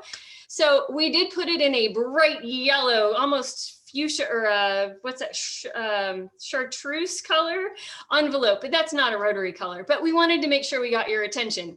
So you hopefully have all received that mailer. Next, we're going to talk about that Rotary provides us with so much content, direction, and training today that we are not alone. You are not alone like we used to be. So take some time and look through all of these materials. This is some really good stuff that RI is putting out for us. And it is just heads and tails above what we used to have available to us years ago. So from the left to the right in this slide, use the guide for club websites. It's in the black there. They have this out on the brand center to help you with your website. So take this material, look through it, review your current website and make adjustments. Make sure that you are up to date and that people can see what your club has to offer. The next one is use the guide for social media pages and keep your messages consistent and valuable for your Rotary Club. Much of the information from the start of this presentation that we started with is from the Voice and Visual Identities Guideline Manual that you see, and it has so much more information. It's easy to understand, and there's just no excuse for us be doing stupid stuff with the logos and all of that. So make sure you're looking at that. Then we've got the Public Relations Guide to understand how we should be engaging in our local media outlets, our journalists, and other professionals. And it gives you a guide to know how you should be working with those people. Then Rotary provides us an event planning guide. And the next page, next slide, we don't even have to guess at recreating the wheel to plan an event anymore. They've got a guide for us. And then we have the, what's next on there? This style guide that I mentioned earlier. This one is specific actually to the People of Action style guide. And it's going to take your own club activities and help you turn them into personalized materials for your own club use. You use your photos of club members, they're serving, they're working, they're participating in some way that captures an action, not just sitting at a table or handing over a check, hopefully, but they're doing something. And then you overlay the People of Action slogans, and I'll show you one in another slide so you know what I'm talking about. So in our next slide, we have the marketing to-dos for your club, and if you're committed to your public image. Now, what I'm going to say, why I caveated it with that is because if you are not interested in keeping a website up to date or a Facebook page up to date or using the Instagram account or link, I mean, if you have all those things for your club and you are not using them, then you are looking like you are not doing anything. So commit to using these products if you are going to sign up. So first of all, and most important, is to get a public image chairperson for your club, because that person can ask questions and hopefully keep your club kind of motivated. Hey, take some pictures at that event. Hey, let's send out a newsletter. Hey, let's put something on our Facebook page. And that person's going to be your cheerleader for getting out into the public and letting others know about what's going on. The next one, set up a club Facebook page. Again, great tool for communicating with your club members and also with the outside community. You can show pictures and summarize your meeting highlights. You can do Facebook Live videos, all kinds of stuff. And then next, let's see, the website. You can get websites everywhere now, whether you do something like a plug and play like Wix, or you go with a club runner, some clubs do, or you use the DACDB system like the district does. That makes it really easy. So think about what you're going to do if you don't have a club website. Just on the side note, I think I found about 35 Rotary clubs have Facebook pages. Yay! So you're all doing good there.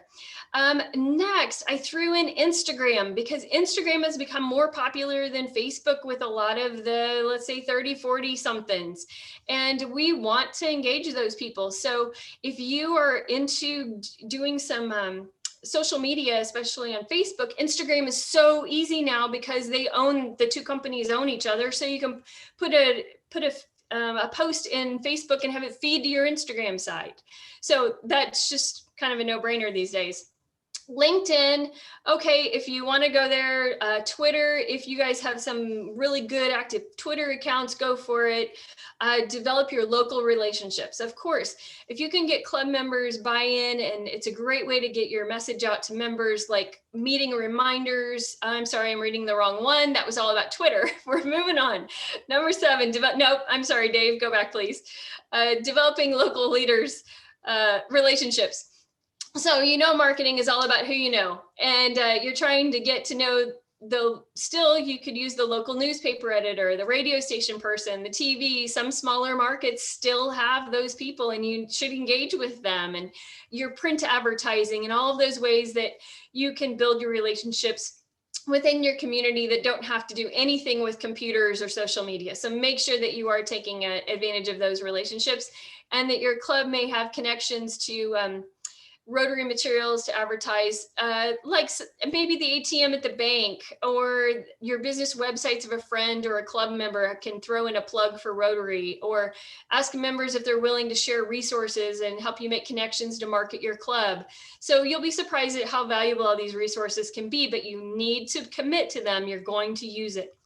Next, our district 6060 has 2 Facebook pages, 2 Facebook outlets, I will say. The next page, Dave. The district has the one on the left-hand side is a group, and the one on the right of this page is a page. The difference is the Rotary group is for Rotarians to communicate with other Rotarians.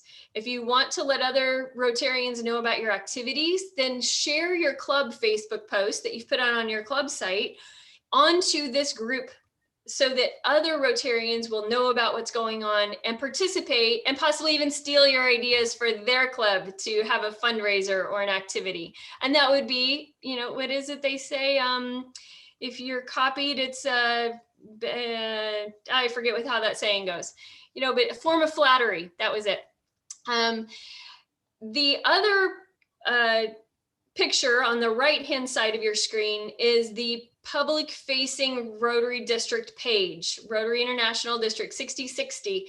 This is a public-facing page. It's for the people to get to know more about Rotary, people who are not Rotarians. You'll notice in this picture is the People of Action photo with the Together We Connect slogan. Do you all see that in that top of where the picture is on the right-hand side? That is what I was talking about earlier, where you can make your own photos, take your action photos and overlay those slogans that you choose.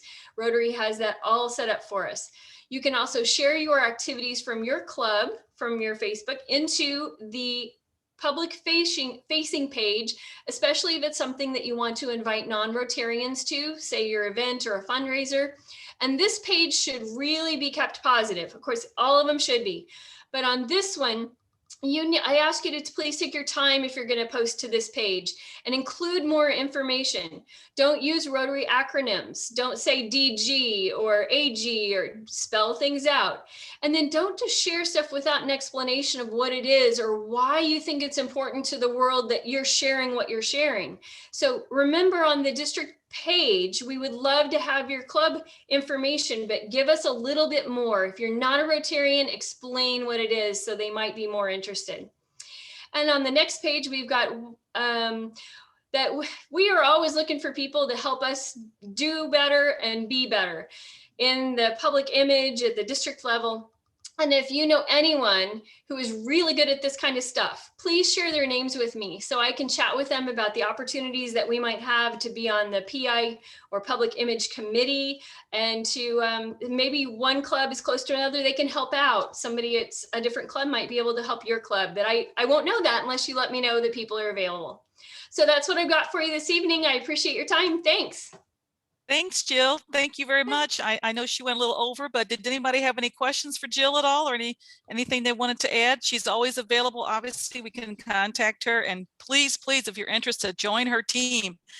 Join her team. She would love to have you. That's absolutely. She would love to have you. She'll make some space for you. So thank you again, Jill. Great job. There's no questions. We're going to go ahead, I guess, and move on then. Okay. Well, thanks again, Jill. Great job. Okay, next up we have Greg Luzicki, who's going to do our youth exchange discussion.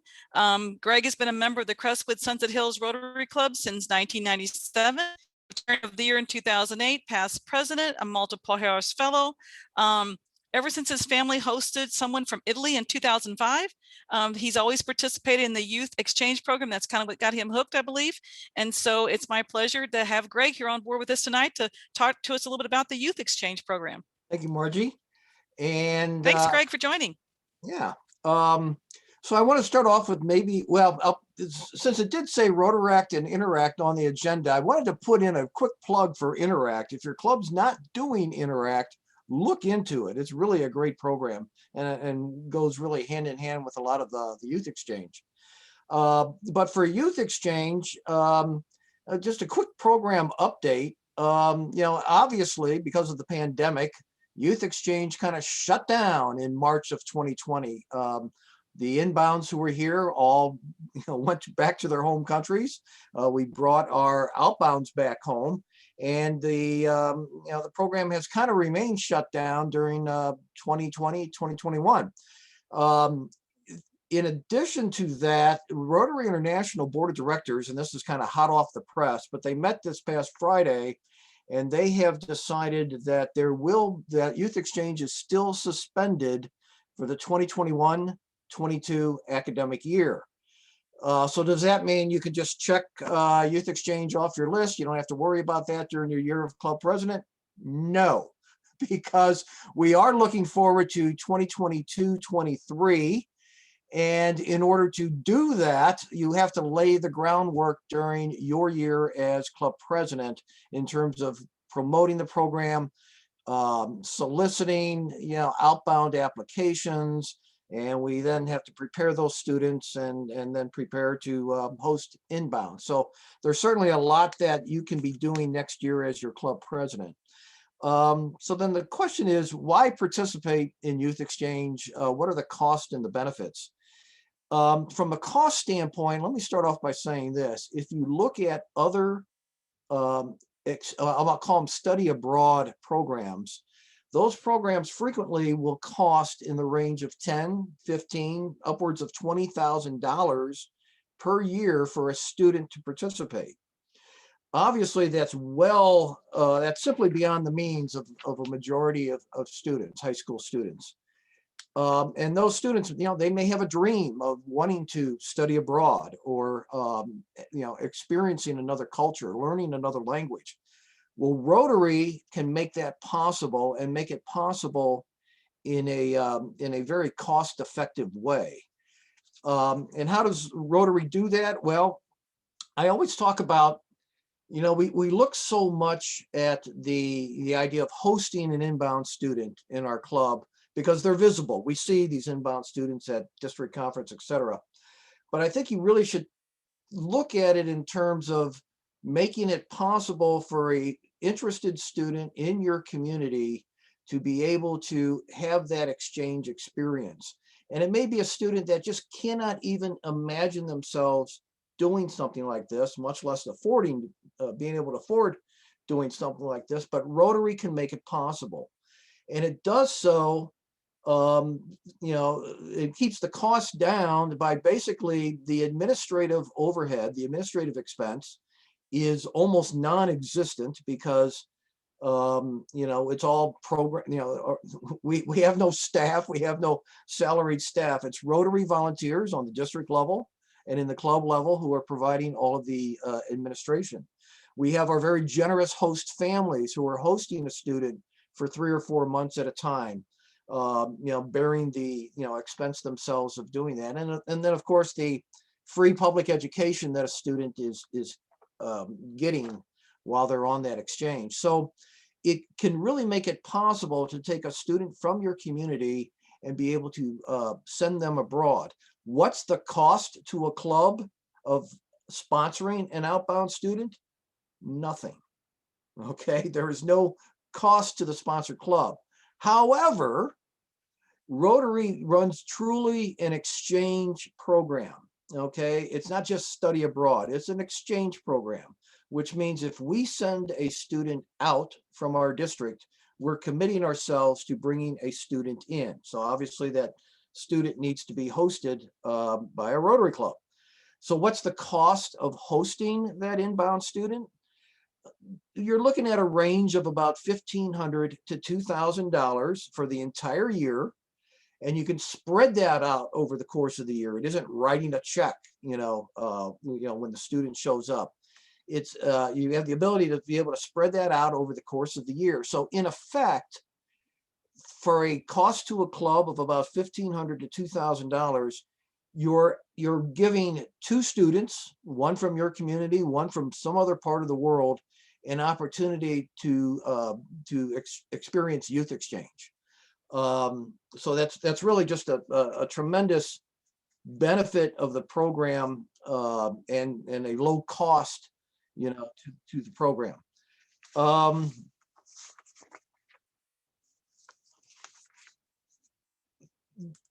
I guess that's probably the biggest point I wanted to make is just that it's a very cost-effective program, and it allows you to take a young person from your community and have a truly life-changing effect on them. It changes the trajectory of their life.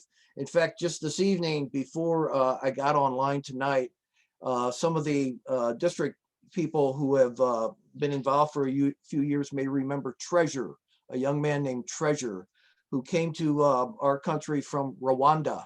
And he was passing through St. Louis, gave me a call. We had dinner together. And it's just incredible to see how that has changed his life. And then the whole story of that. And in fact, I'd be happy to do a club program for you sometime to talk about that wonderful Rotary story about bringing Treasure here. So it's truly life-changing experiences that you can provide, and you know, at a very effective cost. So again, we'd be more than happy to do a program for your club. We have youth exchange pages on the district website that you can take a look at. Got our own videos up there. And again, I'd be more than happy to talk with anyone. Feel free to give me a call and we can talk about youth exchange and possibly getting to one of our committee members, possibly some of our former students coming to your club to do a program. Thank you. Okay, thank you very much, Greg. And if anyone has any questions, like I said, we can have Greg get in touch with you, or you can communicate with Greg. But we've actually had programs at my club, and they're incredible when these students come back. So put it on your to-do list. It's a great opportunity to reach out and have a great program. So thanks again, Greg. I know your schedule's busy. I really appreciate you joining us tonight. And thanks again for sharing the evening with us. We certainly do appreciate it. Thank you. Quite welcome. Okay, we're going to move on down our schedule tonight. The next we have Linda Pubauer. She's going to talk about foundation. Linda is a past district governor in 2018-2019. She now serves as district foundation chair from July 1 of 2020 to June 30th of 2023. Linda's a charter member of Paul Harris Society and a charter member of the Alumni Association. She's a member of the Bequest Society, major donor, and a benefactor. Linda was a group study exchange member in Cornwall, England in May of 2000 and joined Rotary in 2002. All members of Linda's family are Paul Harris Fellows, including husband, children, grandchildren, in-laws, and mother. So here we welcome Linda. Thank you very much, Linda, for coming on. Thank you, everybody. It's a pleasure to be here tonight. There's 10 subcommittees under the foundation umbrella. If you want to get a hold of any of these members, we're all listed on the District 6060 website, and we're also listed on DACDB under district committees. Next slide. The Rotary International motto is service above self. Well, the foundation has their own. It's called Doing Good in the World. So if you're ever posting social media regarding foundation, you can use the phrase doing good in the world. Next slide. The Charity Navigator. If you're not familiar with this, look that up, because Rotary has that is the highest score that any corporation or organization can have. So since 2007, so we just didn't have this for a few years. We've had a 4-star rating since 2007. So that's 100% in overall rating, financial accountability, and transparency. So if you're wanting to invest some money, this is a safe place to put it. Next slide. July 1st, we're adding a 7th area of focus, the environment. So now we have 7. So all of our grants are focused on these 7 areas of focus. And if you want to read more about these, go to rotary.org and search areas of focus, and you can read details about all of these. Next slide.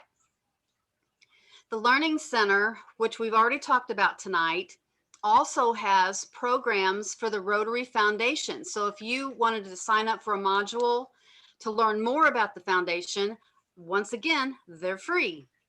Also, YouTube has many, many foundation videos. So if you were needing a program for your club, because each club needs to have foundation programs once a quarter, you could go to YouTube and grab one of those. Next slide. So every club must have a foundation chair. It's that cheerleader for the foundation. You need to have 4 programs per year, so 1 per quarter. It can be as simple as the video, it could be a speaker, it could be a service project, but 1 a quarter. You must have a foundation goal, your annual giving goal, and your polio goal, and those are entered into Rotary Club Central. Our annual goal for the annual fund is $300,000 a year. Our polio goal is $50,000. So 25 would come from you, the clubs, and 25 comes from the district. All district grant training is done by Zoom. Next slide.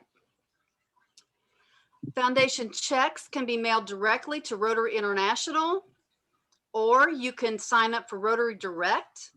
When you're doing either of these, make sure you choose annual fund, because that's the money that comes back to us after 3 years to do our CAP grants and scholarships and other grants. So we also have a matching points campaign every fall. So those checks must come to the District Foundation P.O. Box locally, 248 in Jackson. But you'll have plenty of information when it comes to that time. Next slide. So far, I have completed 6 Zoom trainings. I've trained 28 club presidents. I have my 7th one on Monday evening, March 29th at 6 p.m. I have 1 president-elect. So if anyone else needs training, please contact me. There's still time to get into that one. If I need to have an 8th, I will. If I have to have a 9th, I will. Next slide. So polio in-game is 2022 for the last polio case. Right now, we have had only 1 case in Afghanistan and 1 case in Pakistan. So Africa, Nigeria is been declared polio free because they've surpassed their 3 years of being polio free.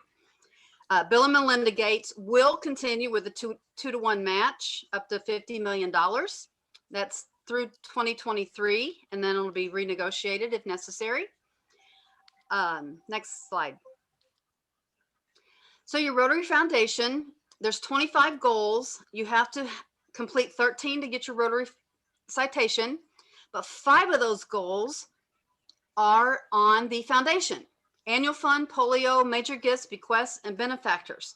So I'm sure on Saturday, you're probably going to go over the presidential citations, so the Rotary citations. So I won't go through that now. Next slide. So there's a couple of banners that your club can get. The 100% Foundation Giving Club or the EREY Club. The way you get these banners is $100 average per capita. So if some give at least $25, others give more than that to balance out to $100 per member. Next slide. New this year is 100% Rotary Promise Club. So if every member signs up $1,000 to be a benefactor, then your club becomes a 100% Promise Club. We are also working with major donors, benefactors, bequest societies, Paul Harris Society. If you give $1,000 a year, you need to sign up for the Paul Harris Society. Next slide. Thank you for supporting the Rotary Foundation, because without your support, we couldn't do all the grants and the scholarships. So thank you very much. Well, thank you, Linda. I appreciate you getting through those slides so quickly there. Thank you very much. We're running behind. Thank you very much. I appreciate it. And You're she welcome. does some excellent trainings one-on-one. I know some of you have been through that. So if you haven't done that, Monday evening, and like I said, if you need to meet with her again, we can obviously she'll hold as many trainings as possible. Thank you very much. We really appreciate it. If there's any questions, I don't see any questions. Anybody have any questions?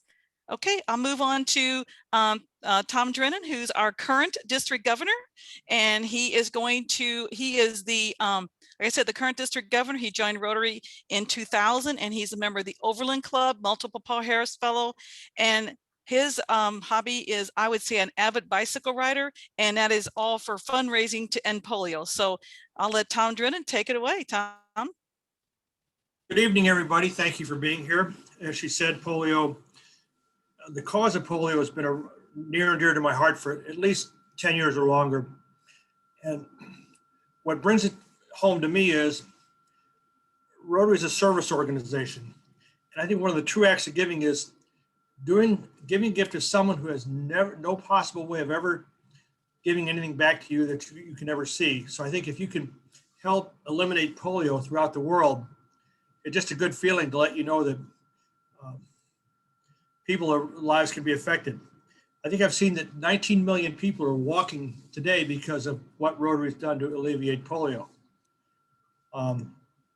Some of the polio fundraisers I've seen in the last couple of years, the Union Club has a great program. They do pennies for polio.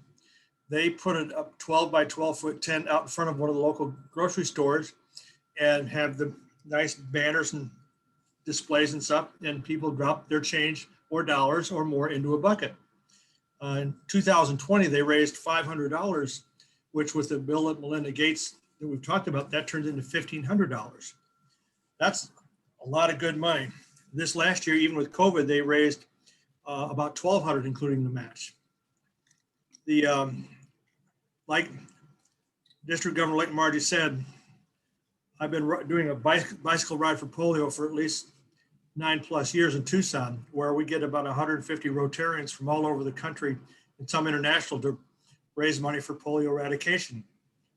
The last time it was held in person was 2019, and they have a dinner Friday night for local dignitaries and Rotarians. And one gentleman stood up at the end of the dinner and gave Rotary a check for $50,000 for the Rotary polio campaign. Wow.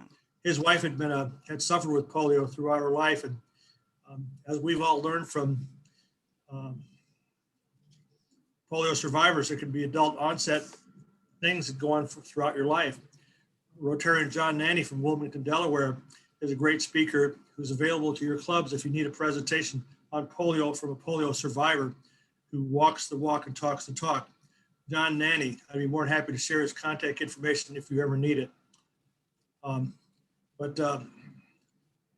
What I encourage people to do is, if you can't do a polio event in and of itself, designate a certain amount for some of your fundraisers. Say, okay, we're going to donate 10, 15, 20% for polio, because you really will be helping people that have no other way to be served. There's a lot of information on social media about some of the polio fundraising campaigns. And I remember seeing one last winter where it showed some of the women who were out trudging through waist deep snow with their vaccines in a little cooler, trying to keep it fresh and suitable. And I thought, how hard is it just to write a check for polio? These women, I'm sure they're getting paid something, but still, they're trudging through waist deep snow to help save lives. Another item I saw was at a fundraiser in Illinois across from St. Louis. Some Rotary clubs over there partnered with some of the microbreweries to have pints for polio. And they had the local microbreweries designate $1 for every beer sold that night. And it was on polio day. And also they had a pinky day, where, and what that means is when these little kids are inoculated, they paint their pinky purple so that they know they've been inoculated. And at the event in Illinois that night, I got my pinky painted, made a small donation. And then I realized no wonder they do that, because it stays on a long time. So I encourage dig deep and get it done, because this puts kind of the international in Rotary International. I see a lot of clubs doing lots of great things, but sometimes it might be helpful to do more than making a new backstop, and nothing against that, or a new park bench, but helping someone not get polio can last an awful long time. And the people who suffer with polio in these countries, Afghanistan and Pakistan, the two remaining countries, it's not like it is here. I reflected a few years ago when I realized, back when there was still polio in Africa, the country of Somalia, to put it in perspective, there are more paved roads in St. Louis County, Missouri, than the entire country of Somalia. And the point is, if you can't have use of your legs have difficulty walking and getting around, they're probably not setting aside parking spaces in Afghanistan or Pakistan for you to, get the primo spot at CVS drugstore. So it's very difficult. So by helping alleviate polio, we're really changing lives that will last many years beyond our lives in itself. So just keep it in mind. Try to designate something for it. Have a polio program. There's plenty out there. We can help you find one if you need it. There are wine fests, silent auctions, fun runs, fun walks, bike rides, like I've mentioned. I think the St. Genevieve Club Interact is going to do a bike ride here in April, I believe. The St. Charles Club does a very successful bike ride for polio in September in Augusta, Missouri. That's quite a fun event that I've been able to participate in. So just keep the fires burning. We're almost done, but it's not over yet. And I will keep riding for polio as long as I can. So I'm looking forward to going out to Tucson in November and fellowship with my fellow Rotarians. So thanks for being here for all of us. So thank you, DG Margie. Thank you very much, Tom. Thanks for joining us. I know you're out of town. So I'm just going to kind of summarize the evening over the next couple of minutes, and then we're going to close out. As you know, probably all of us are sitting here and we probably have a stack of paper somewhere in our house, either on our kitchen counter, maybe in our bedroom, on our dresser, or maybe you have it on that office, that big old stack of paper. Well, you know what that stack of paper is? That is items that need to have some kind of task taken behind them. They are unmade decisions. They either need to be tossed, you need to keep them, you need to file them, or you need to take action on them. Well, just so you know, Rotary membership is something that we need to take action on, and we need to grow Rotary. You know, for the past 17 years, we've had 1.2 million Rotarians at the beginning of the year and 1.2 million at the end of the year. The membership has shuffled from one pile to the next. We have members that stay in Rotary. We have members that leave Rotary. And then we have our dedicated members of Rotary that have been here for years and years and years, like a lot of you here tonight. So Rotary is dialing 911. We need your help to make sure and get this membership engaged and get you as change makers, because you have been identified for Rotary National President Shekar. You are the change makers for Rotary. So we want you to engage in Rotary and get some action and grow our membership. The solutions, for all tasks starts with you and your Rotary Club. And there is much that we can do as Rotarians to grow Rotary. Let's make this year the successful year that it's going to be. We are embarking on our journey together. When I was growing up, I attended a one-room country school. I went from grades 1 through 6. Don't worry, this won't be long. And so I went there till my 6th grade. And then we were told that we had to go to a school in the city. Well, I really didn't want to do that because I kind of enjoyed this one-room country school. There wasn't a lot of kids there, but it was grades 1 through 8. It was a red school, and believe it or not, it was in the woods. Well, my parents told me, don't worry, it's going to be fine. Accept the challenge, enjoy it. The board of directors indicated there was no other option because of funding and loss of revenue that we had to move to the city school. Well, you know how parents are. They're very encouraging. They encourage you that everything is going to be positive and wonderful and great. And so, well, we went to the city school. We were all scared. We did not enjoy it. We were bullied. We were the outsiders, even though we were the smart kids. We were the ones that scored higher on tests. We did much better than most of the others. So we were all very, very worried and upset about having to move to this country school. But, we tried to accept the challenge. We tried to embrace it. We tried to accept the fact that we had no choice but to go to this school. Moving forward, I graduated with honors, and here we are today. I felt my parents had encouraged me along the way to get me to where I am today. Not just my parents, my husband, and my medical career, and all my Rotarian friends. And so what I'm asking for you now is I'm saying you need to take this challenge as this membership. If we just stay in the habitat that we are, we're not going to be able to grow Rotary. We have to step outside of our comfort zone and do different projects that's going to help encourage membership and bring in new members to Rotary. As we viewed the video from last week, Shekar said, we are Rotarians, we're connected through service and fellowship. We have to be change makers in order to move on and make Rotary the large Rotarian group that it is today. So let's serve to change lives and grow together and make a difference. So Rotary, again, as I'm asking, we are dialing 911. We need you to go through those piles of paper and make a decision to grow Rotary. So with that, I'm going to go ahead and close. If anyone has any questions, I'd be happy to answer them. Please join us on Saturday for Show Me Rotary. Thank you so much from the bottom of my heart for being here for 2 evenings for 2 hours each. That's a big, big commitment, but thank you so much. It's been a great time being here with all of you. If you have any questions, call me, email me, text me. You know me, I'm going to be in touch. You're not going to lose me for a whole year, so I'll be around. Okay, well, thank you very much again, and thanks for all the presenters and everyone for being here. You have a good night, and thanks again. If anybody has any questions, I'll hang on for a little while. Thank you. Thank you very much. Great session, Margie. Thank you. You're welcome. Thank you.